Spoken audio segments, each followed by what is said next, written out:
যদি তোর ডাক শুনে কেউ না আসে তবে একলা চলো রে। যদি তোর ডাক শুনে কেউ না আসে তবে তোমার পাথরে দিয়েছি মালা, এত মালা এত ফুল তুমি ঢাকা পড়ে গেছো। তুমি পাথর না হলে রাগ করতে। ৫৬ বছর আগের এক মধ্যরাতে এলগিন রোডের ৩ তলার ঘরে আলো জ্বলছিল। চাদর গায়ের এক ছায়ামূর্তি পায়চারি করছিল অবিরাম। বাইরের রাস্তায় ইংরেজ পুলিশের চর সতর্ক সজাগ চোখে দেখছিল। তার সব সতর্কতাকে বুদ্ধু বানিয়ে তুমি তখন অন্ধকার চিরে ছুটে চলেছ আলোর পথে।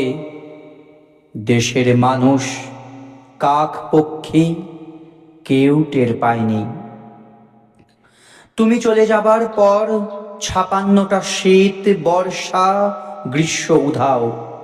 তুমিও সেই থেকে প্রত্যেক জানুয়ারিতে পৃথিবীর এপাড়া ও পাড়া সব মাটিতে তোমার অনশ্বর পায়ের ছাপ। সব রাইফেলে তোমার বুকের বারুদ, সব কুচকাওয়াজে তোমার স্বপ্নের ছন্দ। পরশ পাথরের মতো স্বাধীনতাকে খুঁজেছে তোমার অন্তরে লুকিয়ে থাকা খ্যাপা।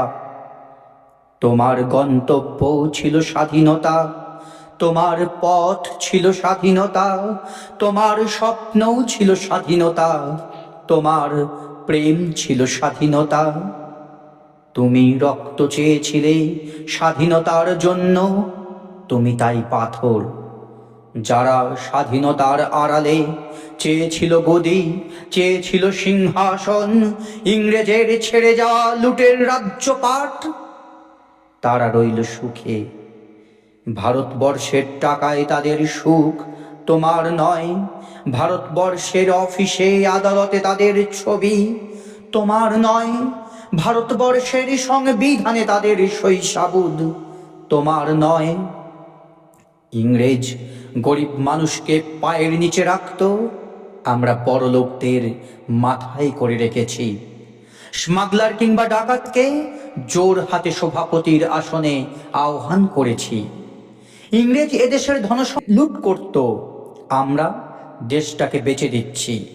ইংরেজ দিয়েছে চাবুক, লাঠি, গুলি, আমরা দিয়েছি মাস্তান মাফিয়া নেতার বুলি।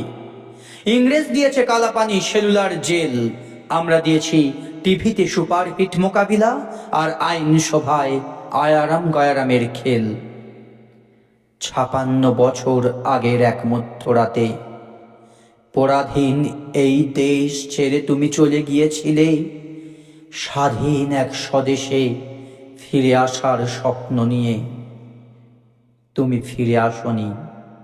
স্বাধীনতা এসেছে, তার কাঁধের ঝুলি ভরে নিয়ে এসেছে ভোট নামক রাজসুযোগ্য, গণতন্ত্র নামক চিরায়ত মাৎসন্যায়, প্রগতি নামক লোক ঠকানো স্ট্যাটিস্টিক্স, সংহতি নামক বিস্ফোরণের চুরমার, ঐতিহ্য নামক মন্দির মসজিদের ঝগড়া, আর সমুদ্র হিমাচল ভরিয়ে দেওয়া ভাষণ, ভাষণ আর ভাষণ।